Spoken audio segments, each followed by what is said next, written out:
Confused about third BHMS surgery new syllabus? In this video, I break it down the simplest way plus share the most important topics you can't miss. So let's get started. इस video के अंदर हम देखेंगे exam का pattern क्या रहेगा, paper pattern क्या रहेगा, बिकॉज की जो सर्जरी होती है उसके अंदर आपको 2 पेपर रहते हैं, ठीक है। दूसरी चीज़ है कि सिलेबस हम देखेंगे, ऑफकोर्स टर्म वाइज भी देखेंगे, और जो हमारे पेपर वाइज है लाइक पेपर 1 और पेपर 2 में क्या रहेगा वो भी मैं बताऊँगी। एंड हम बुक्स देखेंगे कि आपको कौन सी रिफ़र करनी चाहिए, and last thing which is important question और मार्क्स डिस्ट्रीब्यूशन, ठीक है। तो सबसे पहले हम शुरू करेंगे एग्ज़ाम के पैटर्न से। एग्ज़ाम के पैटर्न के अंदर ऑलमोस्ट चीज़ें सेम हैं, लेकिन जो मेन चीज़ यहाँ पर बदलती है, अगर मैं थोड़ा सा TT1 के ऊपर आपको फोकस करूँ, PA1 जो है वो सेम रहेगा, TT1 जो है वो ऑलमोस्ट सेम है, लेकिन आप यहाँ पर एक चीज़ देखोगे विच इज़ ऑस, OSCE, ठीक है, ऑस। तो ऑस जो होता है ना वो जैसे कि हमारे पेशेंट्स होते हैं, हमें उन्हें एग्जामिन करना होता है, बिकॉज की सर्जरी क्या है, इसका हाफ ऑफ पार्ट जैसे आप पढ़ोगे ना आपको पता चलेगा कि हाफ ऑफ पार्ट जो है वो एग्जामिनेशन के ऊपर ही है, फिजिकल एग्जामिनेशन के ऊपर, ठीक है। तो जैसे हम थियोरी लिखती है तो उसके अंदर भी फिजिकल एग्जामिनेशन लिखना is must for the surgery. आप OBGY में नहीं लिखोगे, कम लिखोगे तो चलेगा, लेकिन सर्जरी में तो लिखना ही लिखना है। उसी तरीके से जो फिजिकल एग्जामिनेशन है वो हमें परफॉर्म करनी पड़ती है ऑन द पेशेंट्स, उसको हम ऑस बोलते हैं, ठीक है। ऑस की एग्ज़ाम या फिर तो ऑस ई जो है विच स्टैंड्स फॉर एग्ज़ाम, ठीक है। तो ऑस के भी आपको 20 मार्क्स रहेंगे यहाँ पर, ठीक है। दूसरे ये ऑस जो है वो आपको दूसरे किसी सब्जेक्ट के अंदर नहीं मिलेगा, इसीलिए मैंने आपको यहाँ पर समझा दिया। रेस्ट ऑफ चीज़ जो है वो सारी सेम है, जो कि दूसरे सब्जेक्ट में भी आपने देखी हैं।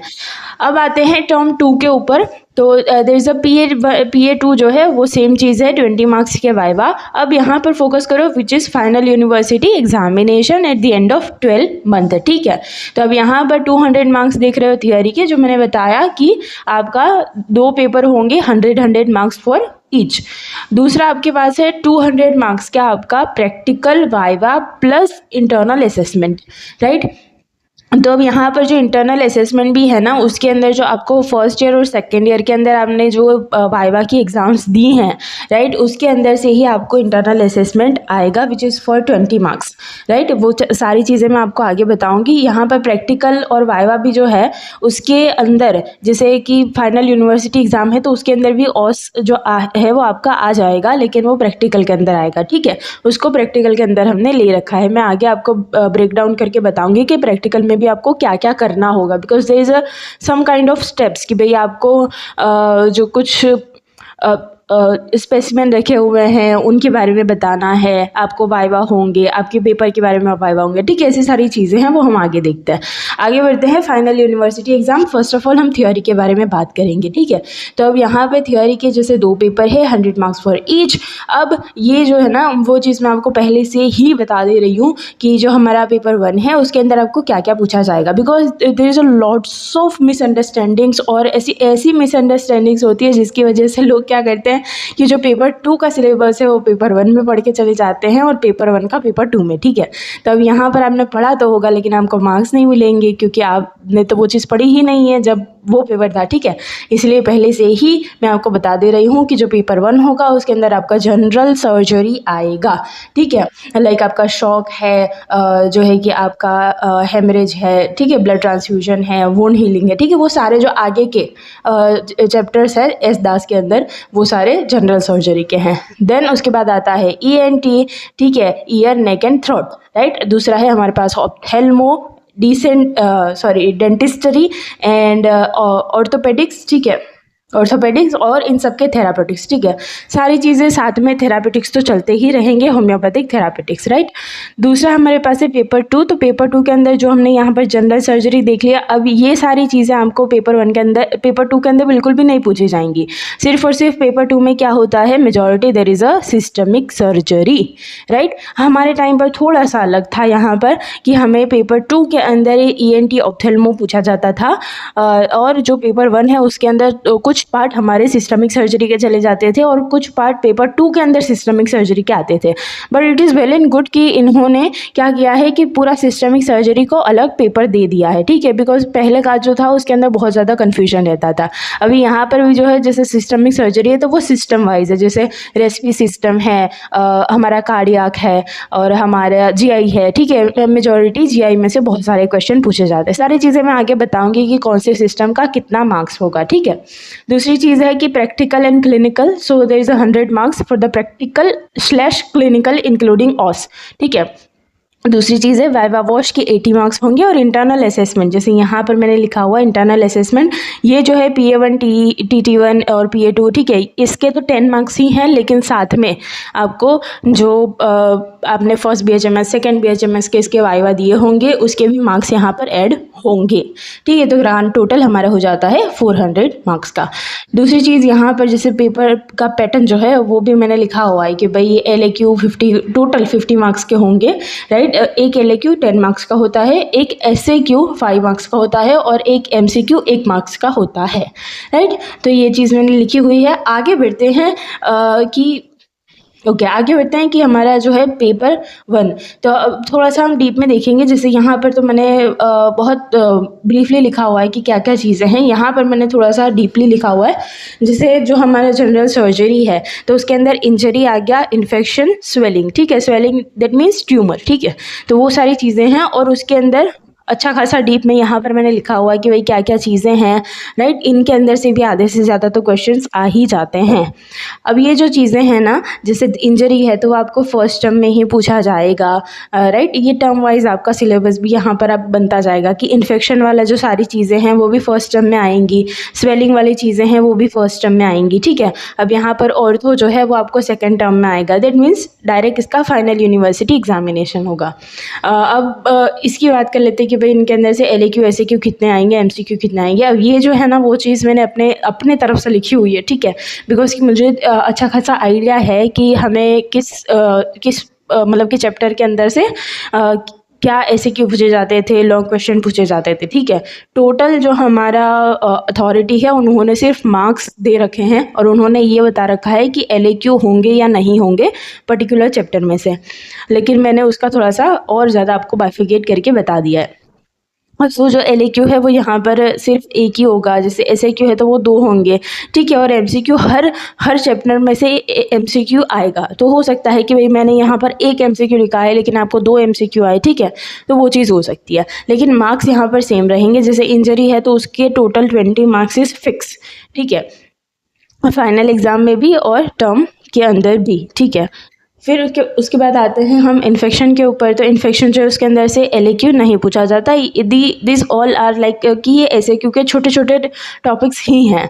देन उसके हो गए टोटल 5 मार्क्स, ठीक है। देन स्वेलिंग आ जाता है, तो there is a tumours, right, different kind of tumours हैं यहाँ पर, तो उनके अंदर से आपको एक लॉन्ग क्वेश्चन पूछा जाता है, शॉर्ट नोट पूछी जाती है। सो टोटल 15 मार्क्स अराउंड हो जाता है। देन ऑर्थोपेडिक्स की बात करते हैं तो ऑर्थो जो है उसके अंदर बहुत सारी चीज़ें हैं, जैसे पढ़ने जाओगे तो बहुत सारी चीज़ें हैं, लेकिन इतना ज़्यादा जो एग्ज़ाम में है ना इतना ज़्यादा हमें नहीं पूछा जाता है। तो लाइक इसका भी एक ही LAQ है, देन उसके बाद SAQ है, ठीक है, एंड टोटल मार्क्स यहाँ पर 15 दे रखे हैं। दूसरी चीज़ है जैसे ऑप्थेल्मो है, तो ऑप्थेल्मो के अंदर भी सर्टन चीज़ें ही हमें पूछी जाती है। जैसे हम MBBS के कंपैरिजन में देखेंगे सो दे हैव वेरी वास्ट, ठीक है, कि भाई उनका जो 4th ईयर होता है ना उसके अंदर उनको पूछा जाता है ये सारी चीज़ें और उनकी सेपरेटली जो है कि एग्ज़ाम भी होती है, लेकिन यहाँ पर हम सिर्फ सर्जरी के पॉइंट ऑफ व्यू से इस चीज़ को देख रहे हैं, ठीक है। तो यहाँ पर सर्टन लिमिट्स होंगी। आगे मैं आपको बुक्स बताऊँगी, वो सारे बुक्स MBBS के बच्चे भी यूज़ करते हैं, लेकिन उसके अंदर से मैं आपको जो इम्पोर्टेंट क्वेश्चन बताऊंगी आपने वही करना है, ठीक है। आगे बढ़ते हैं। अब ये जो जैसे ऑप्थेल्मो था ये ऑर्थो था, ऑप्थेल्मो है, तो वो भी सेकंड टर्म में पूछा जाएगा। ENT थायराइड है, नेक है, ठीक है, वो सारी चीज़ें सेकंड टर्म में ही मतलब फाइनल यूनिवर्सिटी एग्ज़ाम में ही इनके बारे में टॉपिक्स आएंगे। तो अभी आपको अपना जो प्रिपरेशन है वो कैसे करना है कि आपको ना पहले ये सारे जो 3 चैप्टर्स हैं उनके जितने भी टॉपिक्स हैं वो अच्छे से कर लेना है, बिकॉज कि आपको पहले इनका एग्ज़ाम होगा, दूसरों का बाद में होगा, ठीक है। सबके रिस्पेक्टेड मार्क्स डिस्ट्रीब्यूशन मैंने लिखे हुए हैं। देन पेपर 2 के ऊपर आते हैं। तो पेपर 2 के अंदर जैसे मैंने आपको बताया कि सारा का सारा सिस्टमिक सर्जरी आ जाता है, ठीक है। तो हम यहाँ पर उसी के अकॉर्डिंग है कि भाई पहला जो है हमारा सारे ही ट्रांसपोर्टिंग चैनल है, जैसे आर्टरी, वेन, नर्व, ठीक है, सारी चीज़ें हैं। तो अब यहाँ पर क्या है, जैसे ये फर्स्ट टर्म में भी पूछा जा सकता है, सेकेंड में भी पूछा जाएगा, ठीक है। जैसे सारी चीज़ें सेकेंड में तो ऑफकोर्स पूछी जाएंगी, बट जैसे ये फर्स्ट टर्म में भी पूछा जाएगा, तो इसके बारे में हमको अच्छे से अभी से ही प्रिपरेशन स्टार्ट कर देनी है। जैसे LAQ है, यहाँ पर एक ही पूछा जा सकता है, SAQ 2 पूछे जा सकते हैं, बिकॉज कि there is lots of thing की जो शॉर्ट नोट में आती है, ठीक है।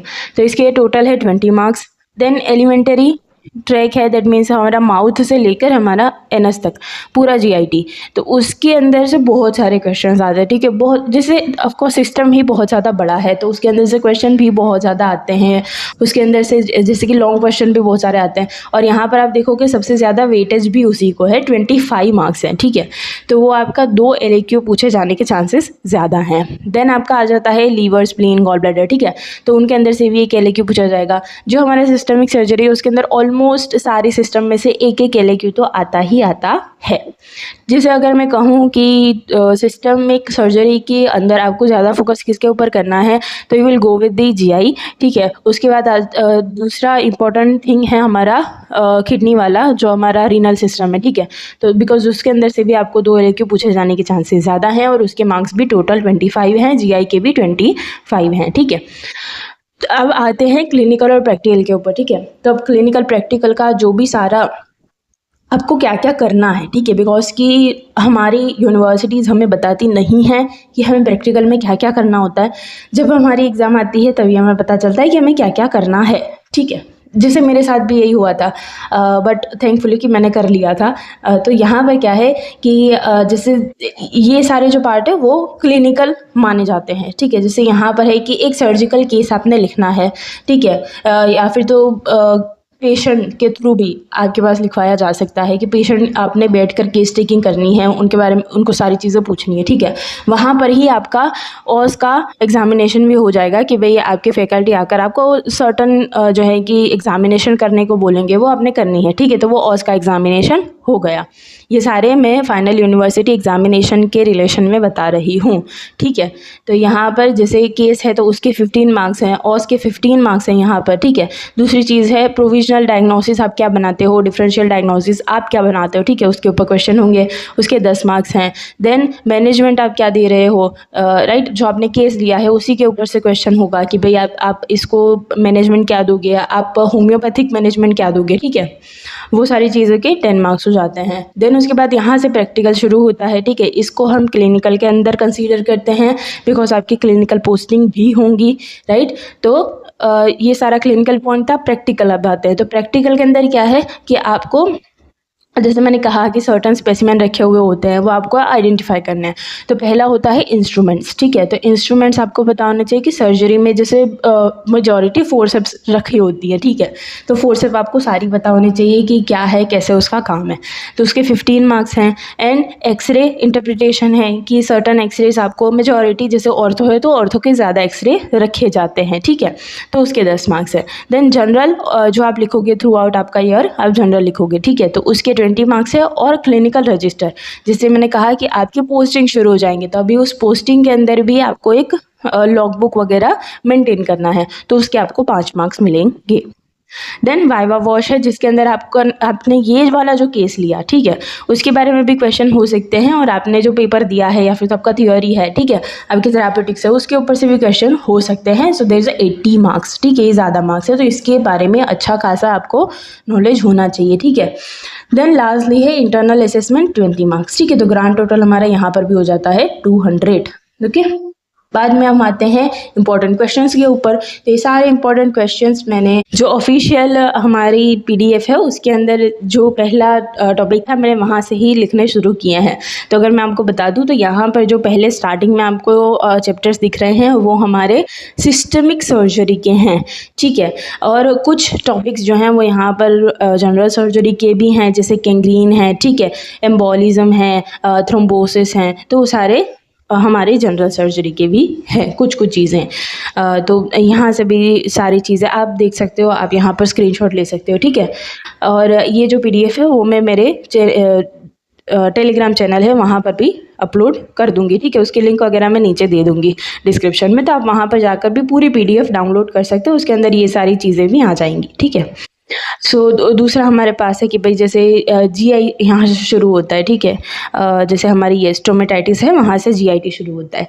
तो ये सारे GIT के हैं ऑलमोस्ट। यस, पूरा जो पेज है वो GIT के लिए है, राइट। और उसके बाद हम आ जाते हैं यस, यहाँ से जो लीवर इंसफिशियंसी है वहाँ से आपका लीवर, गॉल ब्लैडर, वो सारी चीज़ें शुरू होती हैं।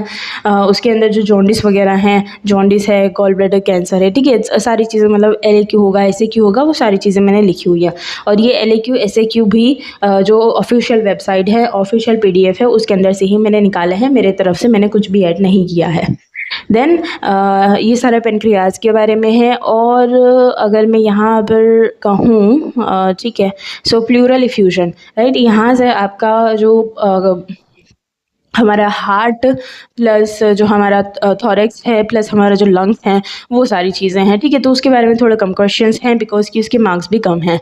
देन यहाँ से यूरिन एग्जामिनेशन से आपका रीनल सिस्टम शुरू होता है, ये सारे रीनल सिस्टम के हैं, ठीक है। उसके बाद जैसे हम आगे जाएंगे, लाइक ये जो रीनल सिस्टम है ना, उसके अंदर जो हमारा मेल वाला पार्ट है, राइट, कि भाई पीनिस के रिलेटेड कुछ चीज़ें हैं, टेस्टिस के रिलेटेड कुछ चीज़ें हैं, तो वो सारी चीज़ें भी साथ में ऐड ऑन करी गई हैं।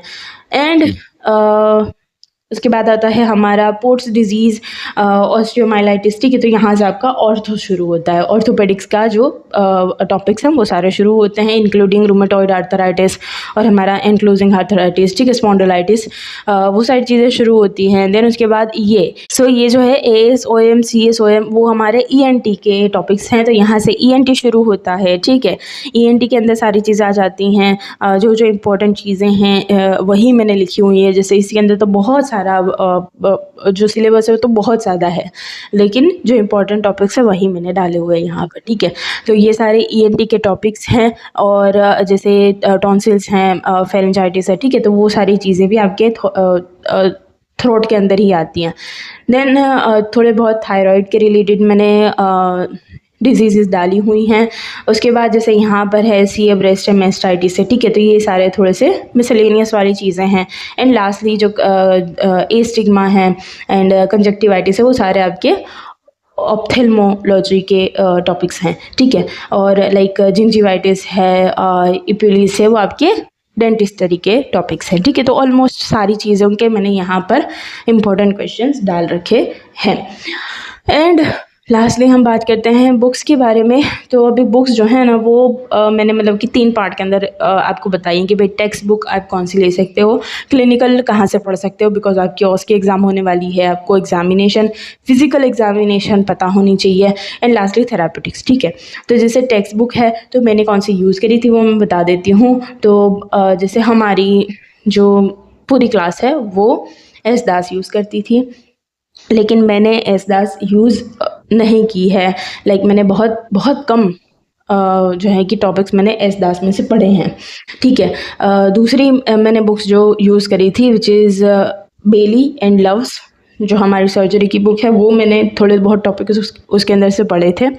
और ये जो मैंने बुक्स का रेफरेंस दिया है वो सेम जो हमारी ऑफिशियल वेबसाइट है उसके अंदर से ही दिया है। लेकिन मैं आपको बता दूं कि मैंने कहाँ से पढ़ा है, ठीक है। तो मैंने SRB's मैनुअल ऑफ सर्जरी, ठीक है, उसके अंदर से पढ़ा है। तो SRB मैनुअल है वो उन्होंने यहाँ पर नहीं लिखा हुआ है, but from my opinion that book is best one, bestiest one. अगर सर्जरी के लिए कोई बुक है वो है हमारी SRB's मैनुअल फॉर सर्जरी, ठीक है। उसकी अगर PDF मिलती है तो वो ले लो, लेकिन मैंने तो उसको जो है कि फ़िज़िकली ही ख़रीदा था, मैंने एस दास नहीं ख़रीदी थी बिकॉज एस दास के अंदर आपको बहुत कम और बिल्कुल ब्लैक एंड वाइट के अंदर फिगर्स मिलती हैं। और सर्जरी के अंदर अगर फिगर नहीं होंगी तो समझ में नहीं आएगा। जो सर्जरी है वो एनट का ही दूसरा भाई है, ठीक है। तो जैसे आपको एनाटॉमी के अंदर फिगर्स चाहिए होती है, उसी तरीके से सर्जरी के अंदर भी फिगर्स चाहिए होती हैं, ठीक है। तो आई सजेस्ट यू कि भाई आप एस दास पढ़ो, लेकिन पूरा उसके ऊपर डिपेंडेंट मत रहो, ठीक है। दूसरी है जैसे कि ऑप्थेल्मो है, तो उसके लिए हमने अग्रवाल यूज़ करी थी। जो भी थोड़े बहुत टॉपिक हमने पढ़े हैं वो सारे अग्रवाल में से ही पढ़े हैं, ठीक है। दूसरे है जैसे ईएनटी है तो वो भी मैंने ढिंगरा में से ही पढ़ा था। जैसे ऑर्थोपेडिक्स है तो वो भी मैंने महेश्वरी में से ही पढ़ा था। ये सारे बुक्स जो हैं वो एमबीबीएस वाले भी यूज़ करते हैं and they are standard books, ठीक है। तो इसके अलावा फिर बाहर जाने की ज़रूरत नहीं है। अगर दूसरी बुक्स पढ़ोगे तो भाई तुम मतलब कि खो जाओगे, ठीक है, कि भाई ना ही तुम एग्ज़ाम पॉइंट ऑफ व्यू से पढ़ पाओगे ना ही तुम क्लिनिकल पॉइंट ऑफ व्यू से पढ़ पाओगे, ठीक है। तो स्टैंडर्ड बुक ही यूज़ करना इज़ द बेस्ट वन। आगे बढ़ते हैं क्लिनिकल एग्जामिनेशन, ठीक है। तो भाई क्लिनिकल एग्जामिनेशन जो है उसके लिए S Das was the best one, ठीक है। एस दास की अलग दूसरी बुक आती है, ठीक है, वो पहले वाली नहीं, दूसरी बुक है ये विच मीन जिसका की टाइटल है a manual on the clinical surgery, ठीक है। उसके अंदर आपको सारे एग्जामिनेशंस मिल जाते हैं। देन उसके बाद थेरापेटिक्स के ऊपर आएंगे। जो मैंने आपको गायनिक के लिए कहा था वही मैं यहाँ पर कहूँगी। कुलकर्णी की बुक आती है लेकिन विच इज़ नॉट गुड, उसके अंदर सारे आपको पॉइंट्स नहीं मिलेंगे, राइट। तो उसको बाय करने का कोई मतलब नहीं है। मैंने करी थी लेकिन लाइक मेरे पैसे ही गिर गए, ठीक है, उसके अंदर से।